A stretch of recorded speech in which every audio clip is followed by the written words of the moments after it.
In the shadowy halls of Hampton Court Palace, a queen lay dying. Just 12 days after giving birth to England's precious prince, Jane Seymour was fading away. Church bells rang out, celebrating the birth of Edward VI. But she was slipping into agony. She had done what no other wife of Henry VIII could, delivered a male heir. Her reward? Not love, not care. Just abandonment. History would remember Jane as the wife who succeeded where others failed, but her story is darker. She was valuable only until she wasn't. A pawn in a brutal game of royal politics. Henry was a man consumed, desperate, dangerous. 2 wives had already fallen victim to his obsession with a son. Catherine of Aragon cast aside, Anne Boleyn beheaded. The king's court was a treacherous hunting ground where daughters were sacrificial offerings. Jane was different, quiet, unassuming, but sharp. Unlike the fiery Anne, she played a careful game, submissive, pious, traditional. Her brothers knew exactly how to position her for survival. They placed her in Anne's own household. She watched. She learned. Where Anne was bold, Jane was modest. Where Anne challenged, Jane complied. A calculated performance that would change everything. Henry's pursuit of Jane Seymour was ruthless from the start. He began courting her while still married to Anne Boleyn, showing his true predatory nature. Jane played her part perfectly. She initially resisted the king's advances, presenting herself as a virtuous woman who valued honor over royal favor. This strategy worked brilliantly. It made Henry want her more and painted her as morally superior to his current wife. By May 1536, as Anne faced fake charges of adultery and treason, Jane was already being measured for her queen's robes. The speed was shocking. Anne was executed on May 19th, her head cut off by a French swordsman brought specifically for the task. Just 11 days later, Henry married Jane in a quiet ceremony at Whitehall Palace. His grief? Barely a week long. He was desperate for a son, and Jane was just another vessel to carry his heir. Her wedding day should have been triumphant, but those who watched saw her pale face and shaking hands. She knew exactly what she was walking into, a dangerous game that had already killed 2 women before her. Jane was smart. She watched. She learned.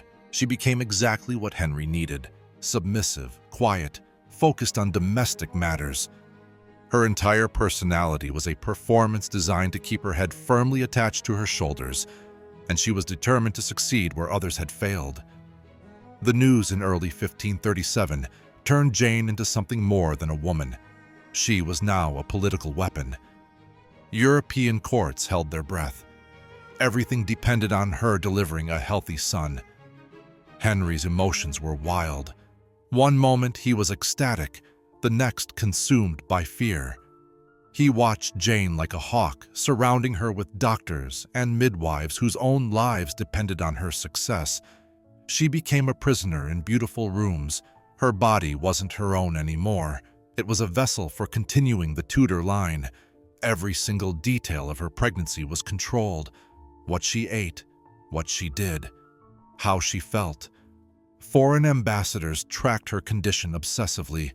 Her pregnancy could reshape England's entire future. The Spanish ambassador noted how the king's mood shifted constantly with each report about Jane. The superstitions were intense. Jane couldn't even look at disabled people, believing it might curse her child. She prayed constantly. Royal astrologers studied her horoscope daily, preparing explanations for every possible outcome. Henry prepared for both triumph and tragedy. He ordered christening robes and funeral shrouds at the same time. Love meant nothing. The dynasty was everything. Even potential grief was calculated in advance. Hampton Court Palace was a place of both hope and dread. Chosen carefully for the royal birth, it was a symbol of medical progress and dark memories. The palace's walls seemed to whisper warnings of queens who had fallen from favor. Jane's pregnancy was a tense time. She grew pale and quiet, knowing her life hung in the balance. 2 previous wives had been cast aside, and she understood the brutal reality of her situation. The royal physicians worked under immense pressure. Their medical skills were limited, but their political awareness was sharp. One wrong move could cost them their lives if the birth went wrong. On October 9th, 1537, Jane's labor began. It was a 3-day nightmare that would reshape English history. Her screams echoed through the palace corridors. Courtiers waited in terrified silence, knowing the future of the dynasty depended on this moment. The birth chamber was a scene of medieval medicine and desperate prayer. Physicians, midwives, and court ladies surrounded Jane's bed. Henry paced nearby, alternating between prayers and rage. Each report of her struggle brought new tension.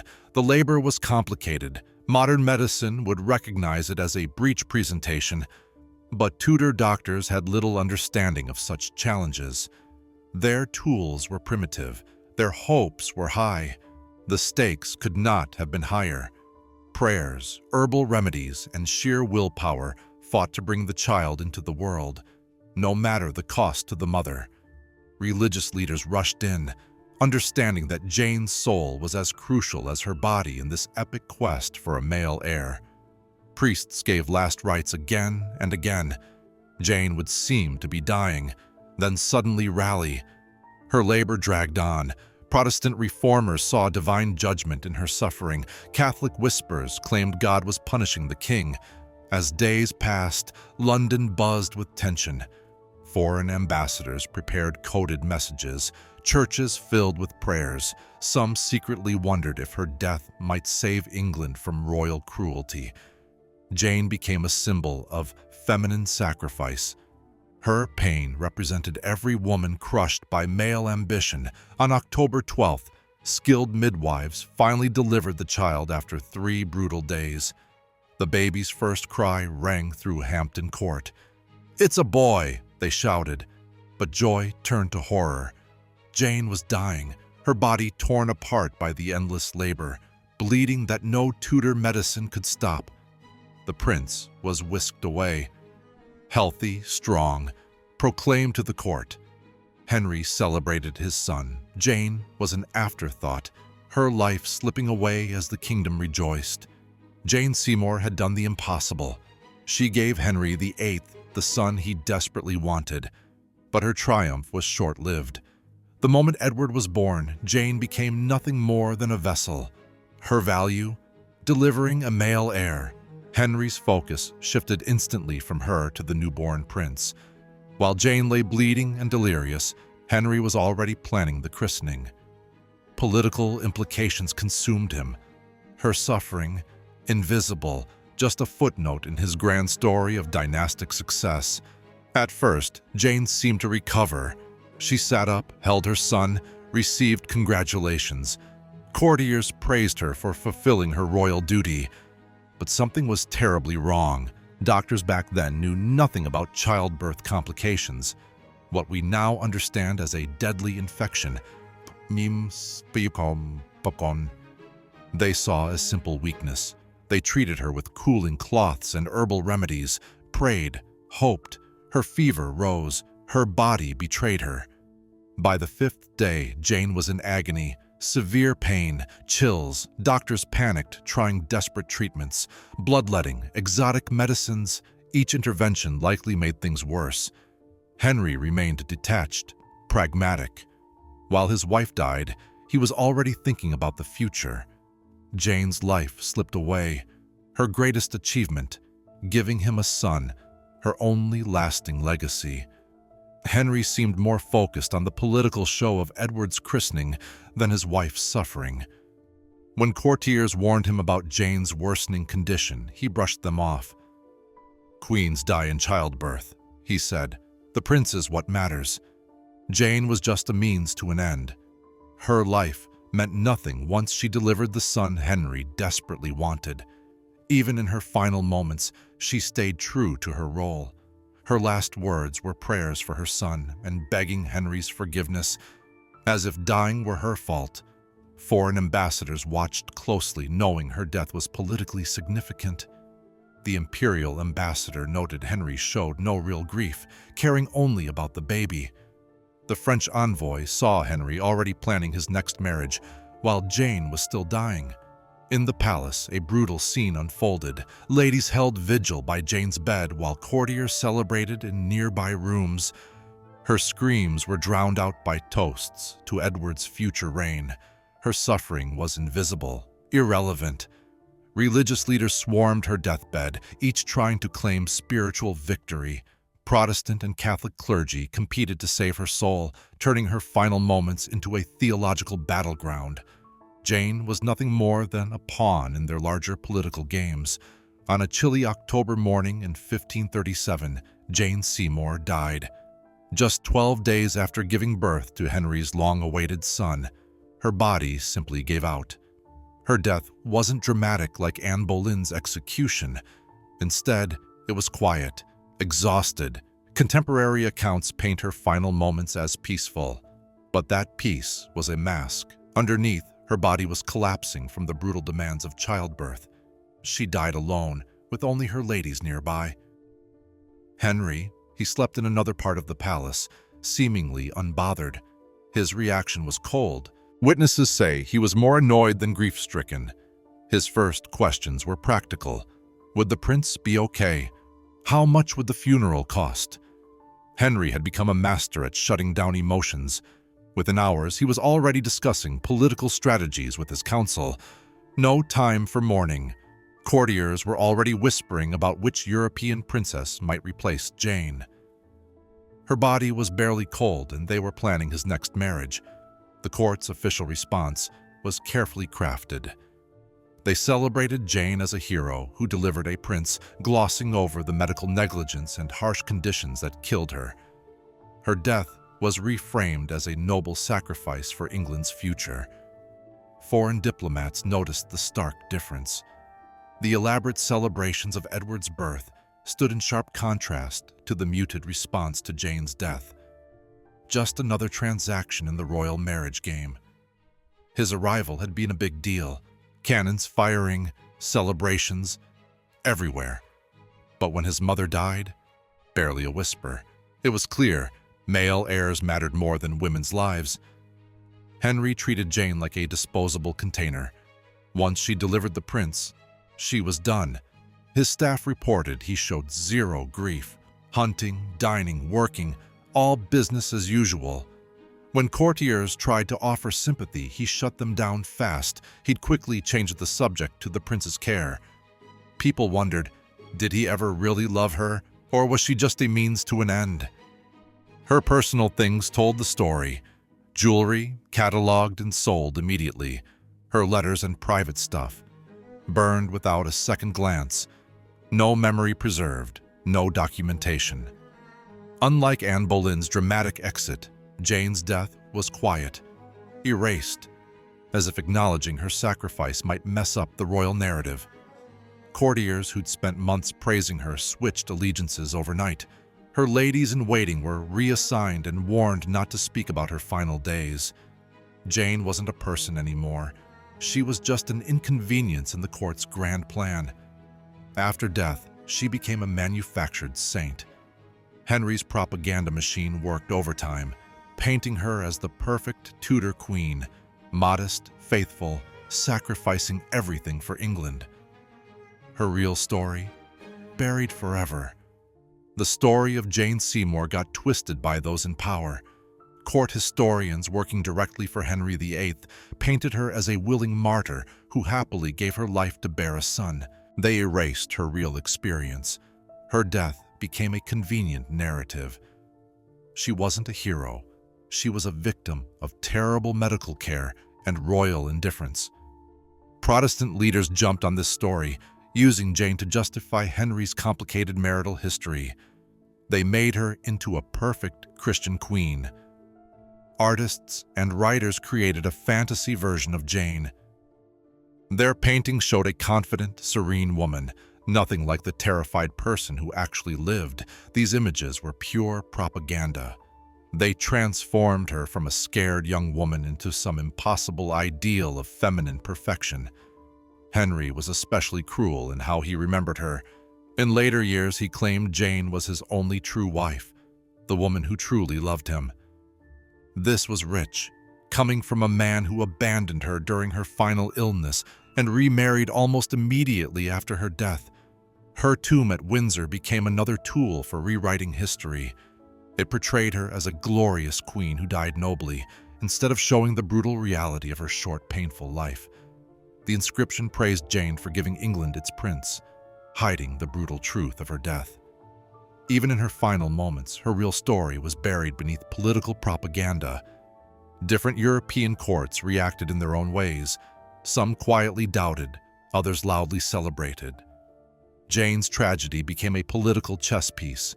Her personal suffering vanished into the larger debates about power and religion. The official story painted her death as a noble sacrifice, not the preventable medical disaster it truly was. This narrative masked the real dangers faced by royal women. By turning her death into a heroic myth, the system that killed her went unchallenged. Her sacrifice seemed grand, but at what cost? Edward, the long-awaited prince, lived just 15 short years. He was a child haunted by the knowledge that his birth had killed his mother. Contemporary accounts describe him as serious, guilt-ridden, deeply religious, a boy carrying an impossible emotional burden. In a cruel twist of fate, the son Henry desperately wanted would ultimately trigger the very succession crisis he'd spent his life trying to prevent. Jane's sacrifice, meant to secure the dynasty, instead became the seed of its potential destruction. Her story was never truly her own. It belonged to the men who wrote history. Henry's relationship with his son Edward was deeply complicated by Jane's death. The king never truly processed his grief publicly. He celebrated Edward as his greatest achievement, yet struggled to look at the boy without seeing the wife who died bringing him into the world. This emotional turmoil created an unstable bond between father and son. Edward was psychologically damaged, left unprepared for the heavy responsibilities of kingship. Medical experts now believe the traumatic birth left lasting scars on the prince's health. He suffered respiratory problems and general weakness from childhood, a cruel irony that made Jane's ultimate sacrifice seem almost pointless. Without a strong queen mother to protect him, Edward became a pawn in dangerous political games. Jane's ambitious brothers, the Seymours, quickly tried to use the young king's throne for their own gain. They created exactly the kind of factional conflict a living queen might have prevented.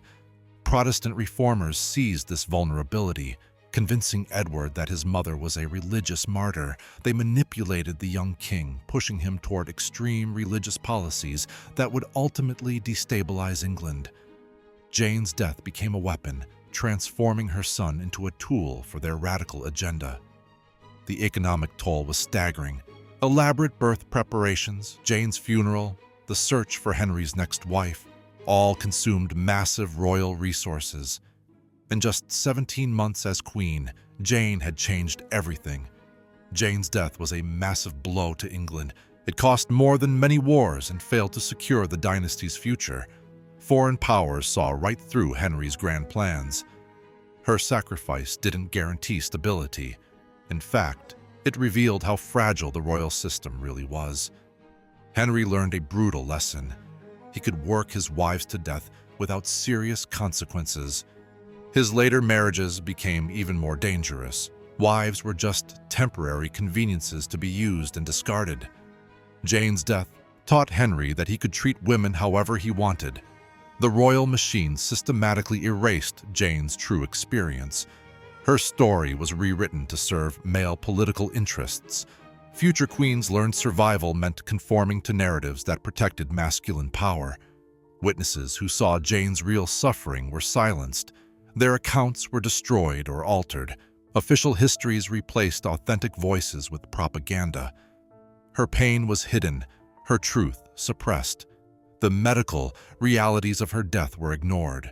Jane became a template for how inconvenient female stories would be manipulated for generations to come.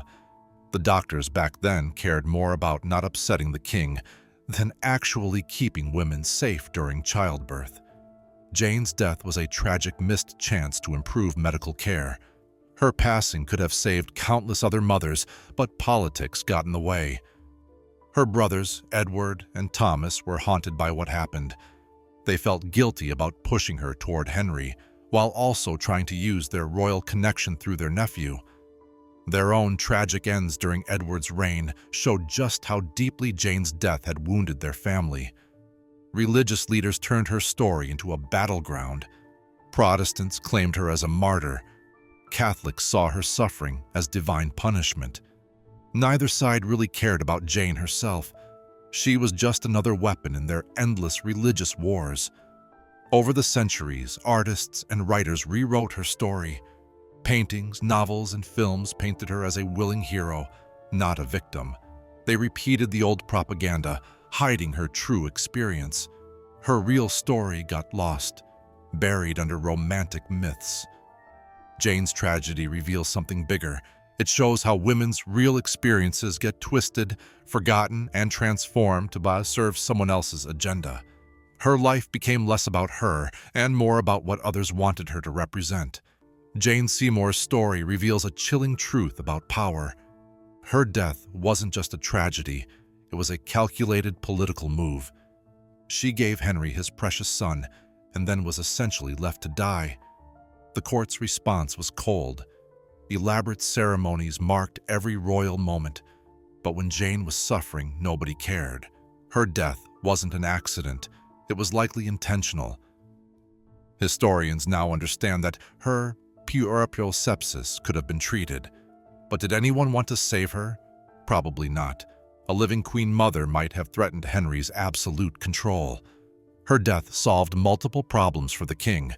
Foreign ambassadors reported her suffering like they were discussing the weather.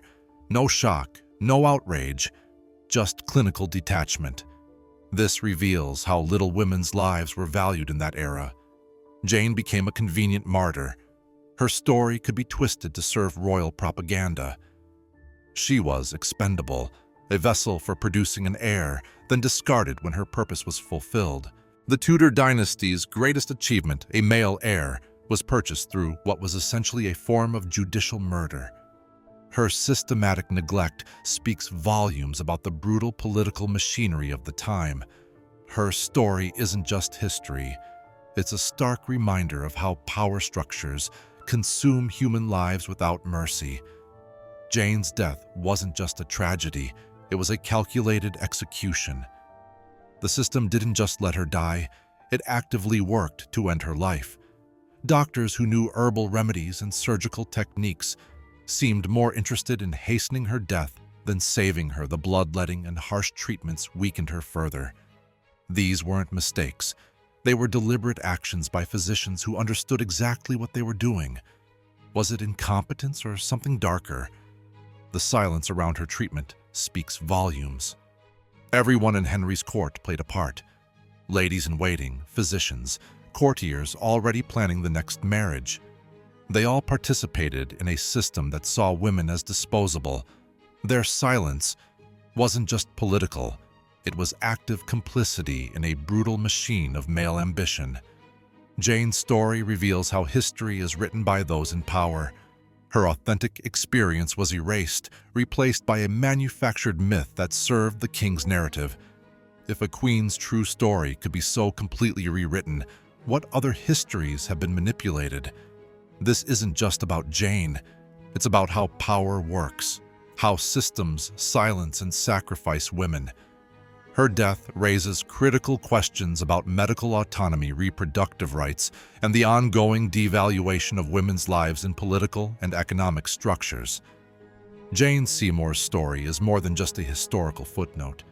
It's a stark warning about how power can crush human life. Her death reveals a brutal truth. Women were often seen as nothing more than baby-making machines. 500 years ago, Jane died after giving Henry VIII his only son. But her story isn't romantic. It's a chilling example of how systems can discard women once they've served their purpose. Look around today. Women still die from preventable health issues. They're still treated as less important than men. Jane's experience isn't just history. It's a mirror reflecting ongoing struggles. Her death was perfect in its cruelty. systematic, calculated. She was isolated, used, and then discarded. The official story painted her as a willing sacrifice, but the truth is far darker. Most people know Jane's name. They know she gave Henry a son, but they don't know her suffering. Her real story has been erased, and that erasure protects the very systems that destroyed her. Jane's legacy isn't about romance, it's about power, about how societies can turn women into disposable vessels. Her death wasn't an accident. It was a blueprint for how power eliminates inconvenient individuals. Jane's story reveals how history can hide brutal truths. She wasn't just a successful wife who gave Henry a son. She was a victim of a system that destroyed women's lives. Generations of students learned about Henry's quest for an heir without understanding the human cost. Her death wasn't just a personal tragedy. It was a systemic failure that exposed deep societal problems. The way Jane's story was told transformed her suffering into something noble. Religious leaders and historians painted her sacrifice as divine. They made her pain seem heroic, but it was just plain brutality. Her death became a model for how women should behave, quietly suffering, putting men's needs first. The medical profession ignored the real lessons of her death. They cared more about pleasing the king than saving women's livelihoods. This isn't just ancient history. Jane's story shows how power structures crush individuals, especially women. Her experience reveals patterns of exploitation that continue today. Her manufactured sainthood masked a horrific reality of gender-based violence and systemic oppression. By turning her into a symbol of duty and sacrifice, society justified treating women as disposable. Her story is a stark reminder of how institutions manipulate narratives to maintain control. Jane Seymour's story is a chilling testament to power's brutal machinery. She was more than just Henry's wife who gave him a son. She was a human being systematically discarded by a ruthless system. Her death wasn't an accident. It was calculated. Abandoned in a palace full of people, she died alone, ignored by physicians, forgotten by courtiers who once praised her. Her husband, who promised to protect her, was nowhere to be found. This wasn't just a medieval tragedy. It's a timeless story of how power consumes people, especially women. The systems that killed her still exist today, just wearing different masks, different words, same cruel logic. Her legacy isn't just the sickly prince she produced. It's a warning, a stark reminder of how easily human lives can be erased when ambition trumps compassion. Behind every great man's achievement, there's often a woman's silent sacrifice. Jane Seymour wasn't just a footnote in history. She was a real person. Her suffering was real. Her story matters, not as propaganda, but as raw, unfiltered truth about how power operates. Cold, calculating, and utterly inhuman.